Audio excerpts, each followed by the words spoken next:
Hello, everyone. I'm Dominique Johnson-Lindsay, and I want to welcome you to the Active Listener podcast by Lightspeed. As a lifelong learner and the daughter of a Navy veteran who became an elementary school teacher, education and service are in my DNA. This foundation, paired with my love of technology, led me to these conversations with remarkable minds shaping the K-12 landscape. Join us as we amplify these vital voices and explore how active listening remains foundational to educational excellence. Whether you're an educator, administrator, or someone passionate about the future of education, there's something here for you to learn. Hi, everyone, and thank you for joining us for another episode of the Active Listener Podcast. I have a really special guest here today. I met him at a conference recently and wanted to reach out to get more of his background and just more about what he's doing. He is currently the Director of Safety and Emergency Management at Houston ISD. So with that, I want to welcome you for joining us today. Dominique, thank you so much. What a pleasure and an honor to be here. I appreciate you inviting me and appreciate your time. Yeah. So before we get into all the questions, I kind of want to give a little background here. So Lightspeed obviously is kind of newer in the safety space. We've done a lot with instructional audio for years and years, and we've recently developed some functionality within the last probably 2 years that has allowed us to integrate with safety and security like systems and just overall strategies for safety and security.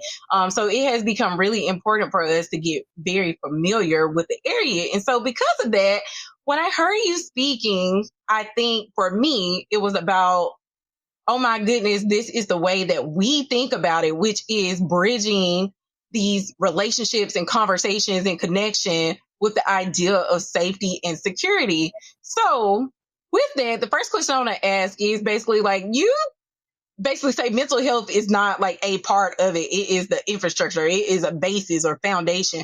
Why do you feel like that's so important? So I think, we do school emergency management, right? So there's 5 phases in that, and those phases are prevention, mitigation, preparedness, readiness, response, and recovery. I think mental health is that prevention piece, right? We're at a point right now where there are a lot of things going on in the world, and it is very easy to get a little depressed, to get a little lonely. It is very easy to fall into the wrong algorithm inside of the internet, Instagram, Facebook, wherever you go. It's very easy to fall into those areas. One of the things you hear me say when I present about mental health is it's okay to not be okay. Okay. But when you feel like you're not okay, go out and seek that help that you need. Mental health is health, right? The old expression, mind over matter. If your mind can do it, everything else, your body will follow. And I think that's just one of the things that we don't really look at enough. We put a negative stigmatism on mental health. Once we look at a lot of these tragic events that occur where there's an active shooter or anything else that's going on in society, the recent attack that happened in England, and our hearts and prayers go out to them following their soccer victory. Once you look at those folks, a lot of those folks are in a state of mental crisis. They've had some sort of traumatic incident that they're not resilient or capable to handle and cope with by themselves. And they need some form of treatment. So I think we do a good job by trying to remind students, if you see something, say something. If it doesn't feel right, make an anonymous notification and just check in with people, right? We need more human interaction and more positive mental spaces. Disconnect from internet and Facebook for some time. I start my mornings off in the morning with about 10, 15 minutes of just pure solitude and meditation. So I think mental health is one of those keys that we really have to look at. It will help prevent a lot of these tragedies if we focus on that a little bit more. I 100% agree. And I think hearing how you describe some of what that looks like is very interesting to me. I remember in your presentation, you talking about how you greet people, how you kind of diffuse situations by going up and talking to people. Talk to me about how you get the staff, teachers, everybody like trained to do something like that, where you're kind of like, the word that comes to mind for me is almost like people first. So it is always a people first thing. It doesn't matter how much technology, how much law enforcement I have. You have people that have to make a decision, right? School safety is one of those things that it's a very uncomfortable topic to talk about. But when you go back and you look at the national statistics, 25% of the active shooter or gun violence incidents happen in a school campus. So we have to have folks to have some situational level of awareness, readiness, and preparedness to deal with it. We try and keep it at a level where it's not too intimidating, too frightening, but something they can do in simple checklists and simple mnemonics, simple things that we try and remind them of. I love the I Love You Guys project and the way they've done their color coding and they've done their lockdown procedures, locks, lights, out of sight. We train about 16 different types of drills every year according to Texas state law in the state of Texas. And so when we train those folks, we go in, we keep it very simple. We give them pure, simple, direct tasks that they can do. And we also let them know first responders and support personnel like myself, we're in the background and we're here to help. We remind folks of what they're doing great. And we find those areas that we could always do a little bit better. It's never directed at a person or failure. It's always, let's look at our processes. Let's look at our equipment that we have, and let's make the best decisions we can in those stressful environments. And we try and teach them how to develop muscle memory reflex. So when a crisis happens, they're already doing the things they should naturally do in that crisis, and they don't have to so much as think. They're not reacting. They are now responding. That makes total sense. And the muscle memory reflex part is kind of important if you think about it, because you do want to get in the habit of, just doing the certain activities all the time or when it's necessary. You said something in another interview that I love, and I say it about just life. And that's like, if you stay ready, you don't have to get ready. Like, I love the ideal of that, because I think people think readiness comes at a certain point, like you just arrive ready. And it's like, well, no, you kind of practice ready. You're always getting ready. And so you seem way more prepared when you get to the occasion, even if it's like a little bit off from what you would have expected it to be. So, yeah, we can't train for every situation in life, but we can have some level of understanding, agility. We've seen something before. And a lot of the things that we teach in our district in emergency management for school safety and security are applicable anywhere, right? In a tragedy unfolds somewhere away from campuses, you would be surprised at how our kids respond, their level of resilience, how it helps their social and emotional, and their ability to bounce back if something happens. I think there's a sense of accomplishment and a less of a sense of fear when people know what to do and how to respond versus react. Gotcha. So with everything that you've seen, I know you worked at a couple of districts, Houston being your current. What have you learned about early intervention that has kind of surprised you, or just something that you wouldn't have thought of after kind of seeing how you put these processes in place to kind of help people with only the preventative side as well as the back end of it all? Early intervention is absolutely the key. It really, truly starts with just relationships. I think I was talking to you at the conference and we talked about Texas School Safety Center has a project says it starts with hello, right? I think we really just have to build relationships with people.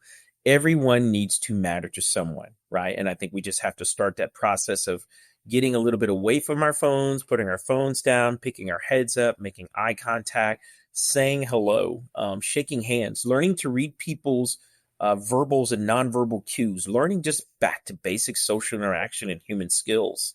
The FBI U.S. Secret Service, I apologize, put out a study, and it says if every child has 2 trusted adults in their life, that keeps them off what we call the pathway to violence. So it's just basic conversational things. I go out nowadays, and it's funny. I was out last night. I saw a young couple. They were on a date. She was on her phone, and he was on his phone. So I was like, well, who are they on the date with? They were losing that ability to communicate right there. I think they were sitting there texting to each other. It's funny you say that. I have definitely found it more important as I've gotten older to put my phone down. I grew up with a phone, so I'm used to I always have it. And now that I have a little one just trying to model good behavior, I'm like, let me put down my phone, because that encourages her to get the iPad and all that stuff. And I'm like, no, we're going to sit down and talk to each other. We're going to sit down and play. So I do think it's important. And I think sometimes we are so locked into technology that we just don't think about that. But of course, once we get talking to each other, I feel like we always enjoy it. So it's like, Like, duh. those are the bonds you're going to remember. I don't remember what I posted on Facebook a year ago, but I do remember some of the great conversations I had with my friends from middle school. Just, those great conversations and great times. So I think that's where we're at. So something else you talked about, and I guess it kind of segues into that a little bit, is thinking about technology.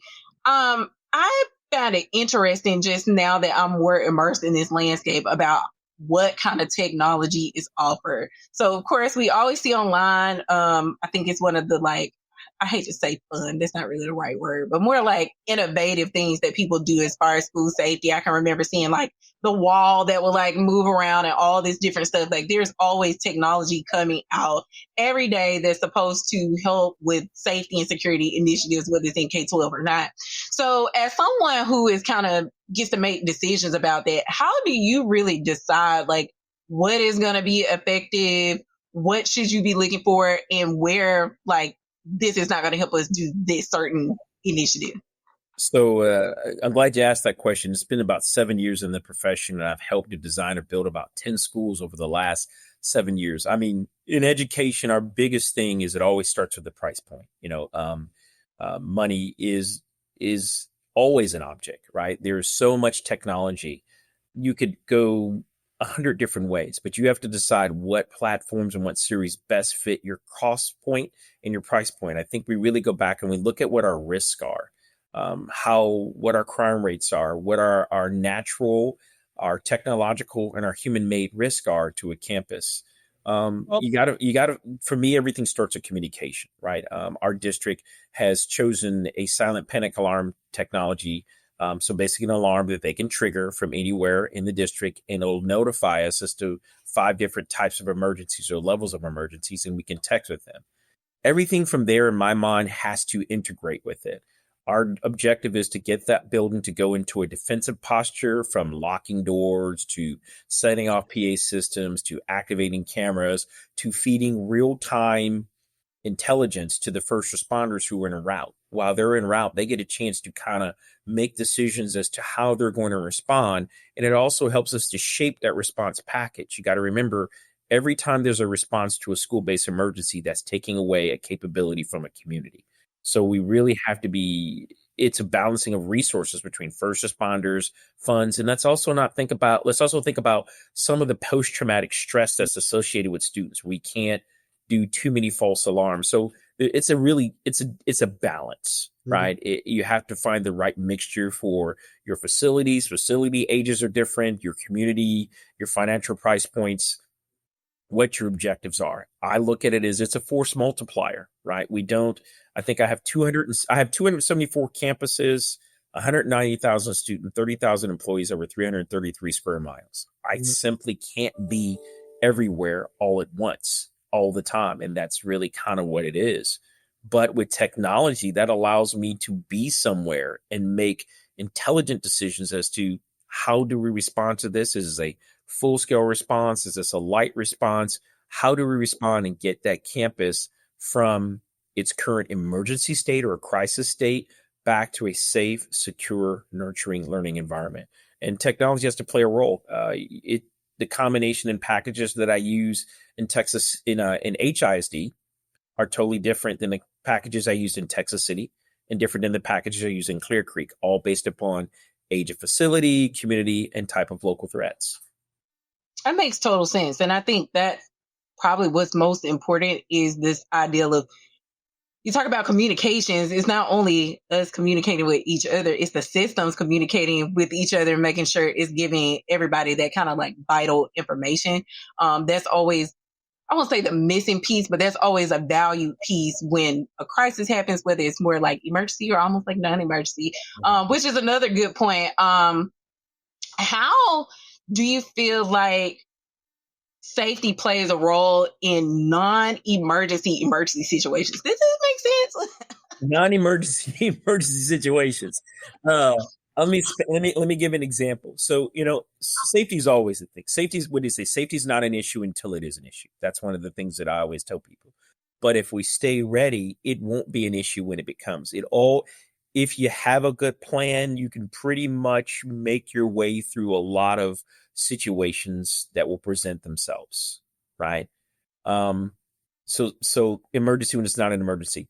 Friday Night Lights, football in the state of Texas, right? It's a great thing. There's nothing like going out to a stadium and there's 5,000-10,000 parents out there cheering on their students and staff. But there's a lot of preparation that goes in the back, from everything to spectator and crowd protection to athletic protection, lighting. There's so many things that go into the background. So when you go to a campus at nighttime to go to see your children for a Christmas choir, there is always a layer of protection and security that's laid on the background.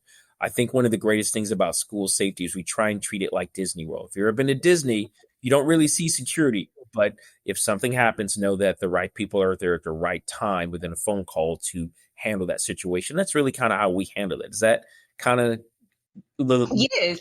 Yeah. And I think what I'm hoping to, I guess, approach with that part of it all is, we always hear from, the outside of these bigger events that happen, like active shooters and this kind of thing. But there are so many other situations that happen on campuses, whether it's inclement weather, or weather emergencies, or, just people that are not supposed to be in the building, and all of these different things that are not the most extreme versions, but that is the role that safety plays. And so I think even going back to how you stay ready, my question is almost like, how do you make sure, or what practice do you put in place to make sure that the staff and students honestly stay engaged with the ideal of, like, we need to be doing this all the time? Like, safety is 24/7. So, like I said, in the state of Texas, we run 16 emergency campus drills every year. We do a lockdown. We practice, believe it or not, what the campus's positions and roles, how the students and staff, we train them through a series of videos and other programs of how they should respond if there's an actual active assailant that makes entry into the campus and starts to do bad things to good people. We have a plan for that. We train our staff on medical response. If you have a sports injury, right, there's certain codes and certain signals we send when there's a medical response, that there are teams of trauma-informed care personnel that go through, and they do everything from the physical response also to a mental health 101 evaluation. So we have all these things trained in the background. We had tornadoes last year during Hurricane Beryl, and students were inside of the campus. We set off our alert. We'd set off our take cover. They do the duck and cover. They go into an area for the building that's rated for tornadoes. They sit down on their bottoms. They put their head to their knees and they cover the heads. I don't know if you remember when we were kids, we did drop, duck, and cover. Do you remember those tornado drills? For sure. Right. So we do those. We do those type of drills. We do them for medical. We do them for weather. Believe it or not, there are actually even drills that cover train derailment in the state of Texas, because we have so much production of petroleum and other petroleum byproducts. We even do training that talks about a hazard chemical release. There is a series of different training events that we run our staff through. We run through an academy every year that every principal in the building goes through our safety academy. We run them through a series of scenarios. We test all of our communications. We run through our checklist, and we make sure they understand the procedures. So it's a constant state of getting ready to be ready, right? That makes total sense. And that's so thorough. Like, some of that stuff I wouldn't even thought about. I'm in Alabama, so tornadoes, that's kind of our thing too, where we definitely practice and plan for all of that. But even down to like these chemical spills and stuff like that, that's like stuff that I wouldn't think about, but I feel like that's a very important part. And I'm sure all the people that have this, that are actual safety people, they are like, duh. But for me, I'm like, that's not even something that would be on my radar. Like, I feel like that's one of those things you see on the news and you're like, that happened today? Like, So I think that's kind of one of those things where the people in my profession were happy about it, right? If you don't, we think about it and we take care of it so you don't, right? My objective is to get the campus ready so they can always be a safe, secure, nurturing learning environment. There's just a series of different things that we do every day with those campuses.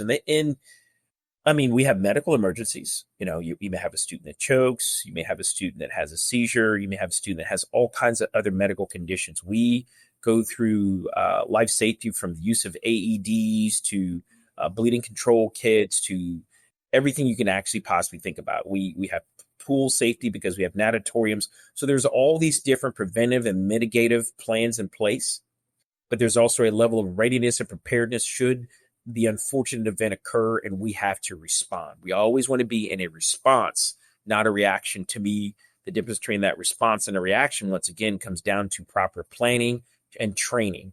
We consistently are training the adults in the campus to be ready for those type of events. Now, you never know what's going to happen, but when it does happen, we want to know that we're ready. I loved it. And that's just the name of it at this point. I feel like everything you said kind of all goes back to that. Like, you just got to stay ready. So with that, I know that coming into a large district, there's always this objective for you all to kind of develop or implement district-wide safety plans. So we kind of talk like about different pieces of it. My question is kind of two parts. So one, what part do you see other districts kind of get wrong about when you develop a district-wide kind of safety plan? And then two, what do you feel like superintendents, because I feel like that's a very unique bunch, and I'm always curious about, like, they have so much on their plate, what should they be doing? What do you think is the best question that a superintendent could ask when reviewing a district safety plan? Oh, wow. Okay. You hit me with the real big questions. I don't think anybody gets it wrong. I think because we're constantly in a process. So I'm a part of the International Association of Emergency Managers for K through 12 school safety and security. So that means there's a bunch of folks just like me. We get together every month and we talk about whatever the critical and hot topics are. We do a lot of research. We're always looking for lessons learned after any kind of event. We get a lot of after action reports and we look at our processes and our programs and our plans and we try and see, did we prepare for this? Are we prepared for this? If this would happen, how would we respond? So getting it wrong, I don't think happens very much. It's truly impossible to plan for everything. We can't plan for every absolute contingency. We use a lot of things based on the Federal Emergency Management Agency. There's a series of what's called a threat hazard indicator risk analysis. So there's a set of natural, man-made, and human disasters that we all plan for. And so that's what we kind of work through. But again, like I said, we get together, we have events. If someone's experiencing something, we put together a forum. Let's talk about this. How did you handle it? How did you address it? How did you plan for it? What type of training time did it take, personnel, equipment, and what did it cost you in terms of financial support to make these things happen? And then, of course, there's always those reach across the aisles. I know that if I have the 8th largest district in the nation and the largest one in the state of Texas, but I know if I pick the phone up and call over to Cy-Fair ISD, they're going to be here. Katy ISD, any of my surrounding ISDs, our effect is if it affects one of us, it affects all of us. So we consistently check in and check each other to make sure we're okay and our plans are okay. For superintendent, yeah, absolutely a lot. I mean, when my superintendent's got 274 campuses, he looks to me to be a principal advisor to him. He looks for me to say, what are the federal requirements? What are the state requirements? What are the minimums? Superintendent's like, what are the minimums? Are we meeting the minimums? Great. Let's start there. And now let's exceed. How can we exceed, Craig? What can we do better?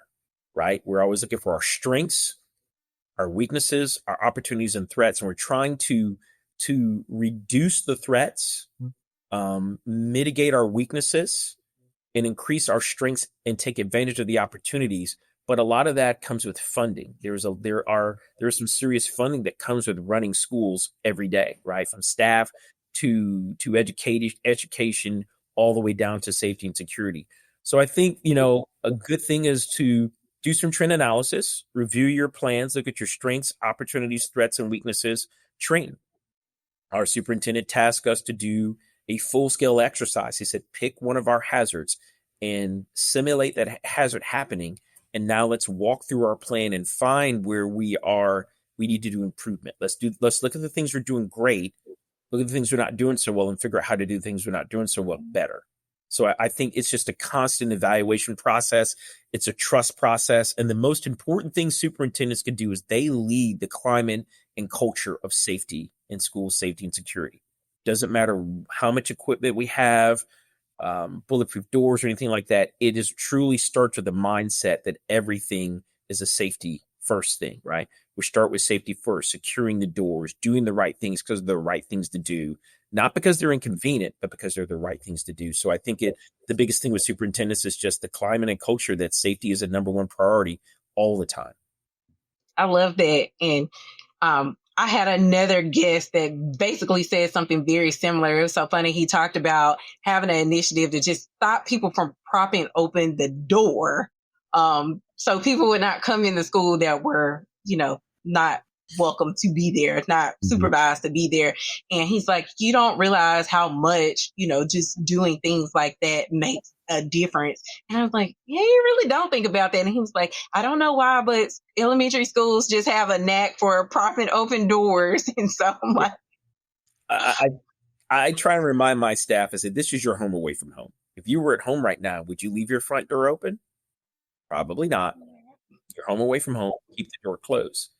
If you were at home and someone strange walked into your house and you didn't know that person, wouldn't you greet them and try and redirect them to where they should be? Aside from propping doors, I think our next biggest security challenge is people, if someone's there and they don't have a visitor's badge, redirect them back to the front, help them. We want to know that you're a part of our team. I tell them everyone in the building has to be accounted for because when an event happens, we have to have the right response package for every light that's inside of that building. So it's just a mindset. It's nothing to be afraid of. It's not ominous. We're not trying to make our schools look and feel like prisons. We want them to be safe, secure, nurturing learning environments. We understand that these are the pillars of our community. We understand that our customers are our parents. And yes, it is their tax funds that help us every day to educate their children. We want to be mission partners in your child's educational career. But that comes with certain sets of rules and guidelines to make them safe every day.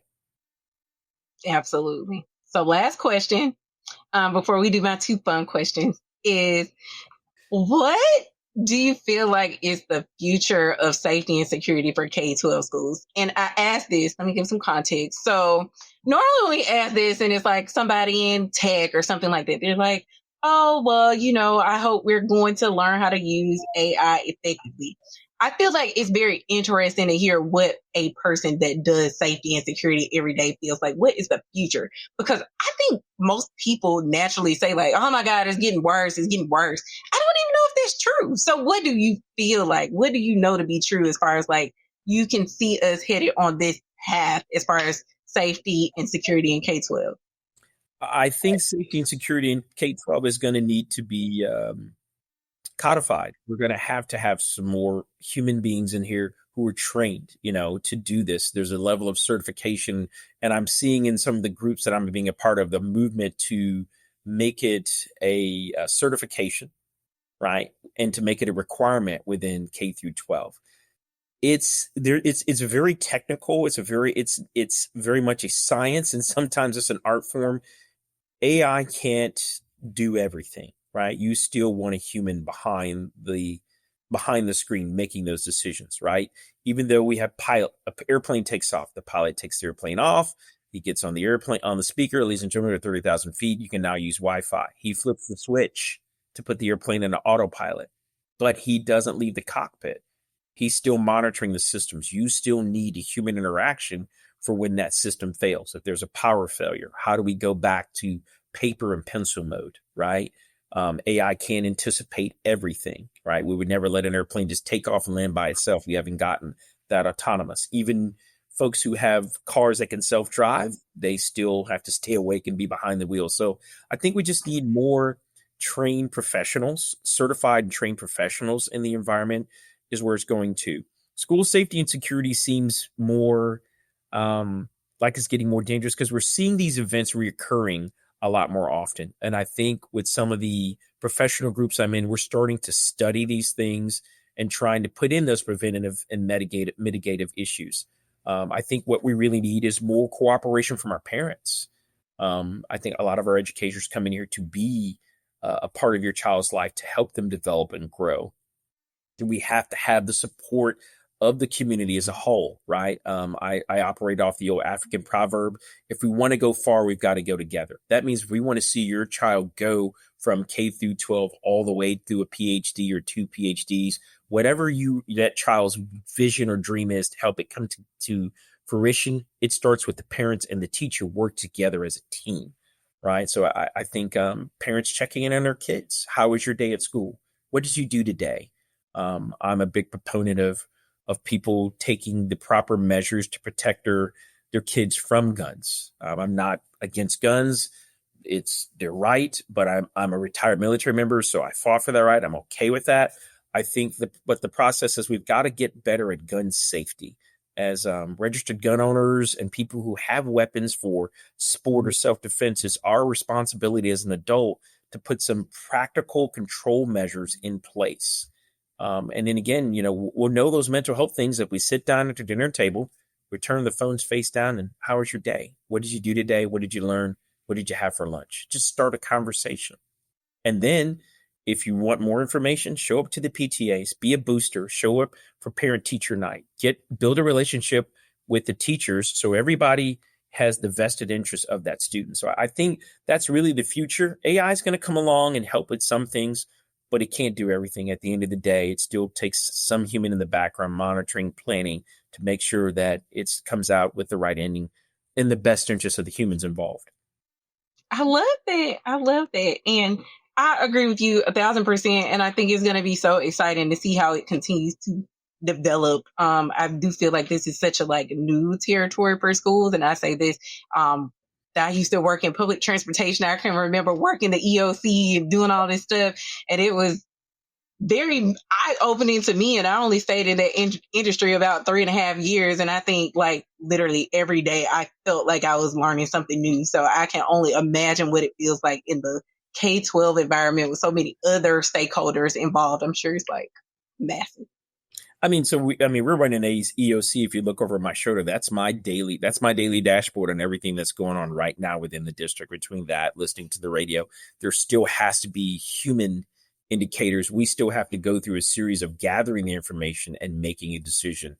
But yeah, I just get back to, it's going to be more humans. It's going to be more relationships.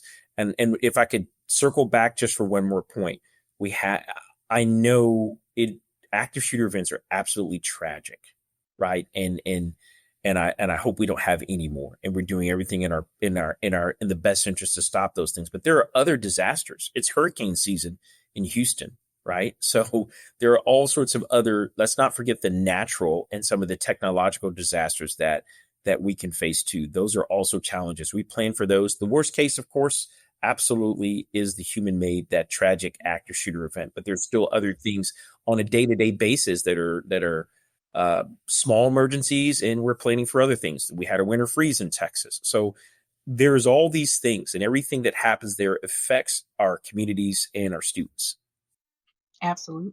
Well, I'm so excited that you're leading the future of Houston. I really get so engaged and excited when you talk about these things, which is so funny because I feel like safety is so we know we need it, but I'm no, this is good. I always feel like I'm learning just hearing you talk about it. I'm very excited about what you're doing in Houston. So with that, I want to ask you 2 fun questions that I just ask to every podcast guest because it just couldn't be me, right? So the first question is, if you could remove one barrier for children at school, what would it be? One barrier for children at school. Wow. I think kids need more time, more interaction and playtime. I think one of the barriers, from my perspective, I think one of the barriers is cell phones. They need more interaction, more contact, time out in the sunlight, time out on the playgrounds, time in chess clubs or whatever their interests are. Create more clubs for them to interact human to human, right? Reduce maybe some of the technology, and let's just get back to some basic critical thinking and work on our social skills. I love it. I love it. And that's a new one. So we get different answers every time. That's a complete new one. So I love it. And then last question, what's your favorite sound in the whole world? In K through 12, my favorite sound in the whole world? Any sound. My favorite sound in the whole world. Wow, that's a good one. I like the sound of jazz. Okay. At the end of the day, I want to go home and listen to some jazz and just relax. I loved it. But professionally, I think, and I think, so one of the things that I really love about my job is graduation time. I love getting in my truck and going over and watching the elementary kids walk the stage in their little cap and gowns and seeing that cheer. I love seeing our seniors. We have 37 high schools, and we attend almost every graduation. There's nothing like that. I love a good Friday night lights, a good football game, and watching them score touchdowns and hearing the crowd cheer. I love it when I tell our students you're either winning or you're learning. As long as you learn what you did, the play that did not work so well, and you keep trying, you're doing great. I love the volleyball games, the basketball games. I love the children's choirs. I love all those things, right? Those are the amazing moments. I love watching our kids' eyes light up in the math and science labs. I love the interaction when you're going through and they sit and you see things. And I go, some of the stuff that we have in Houston ISD, really, I just want to take the uniform off and be a kid again, because they are doing so many great things with improving learning. So I love that. I love it. Well, that's exciting. And I want to thank you so much for joining us. This was so good. Dominique, absolute honor and pleasure. And if you ever want, I got an extra shirt. You're more than welcome to come down and live the life for a day or two. Listen, anytime you invite me, I can be there. I will get back in that EOC bag and just lock in, watch cameras. You got it. All right. Thank you. Thank you so much. Have a great day. That's all for today's Active Listener. Thanks for tuning in. Share your comments on this episode on our Facebook, Twitter, or LinkedIn social media pages. You can visit our website at lightspeed-tech.com to learn more about our mission to ensure every student hears every word. And subscribe to our podcast wherever you listen to your favorite podcast. Until next time, let your listening be as active as your learning.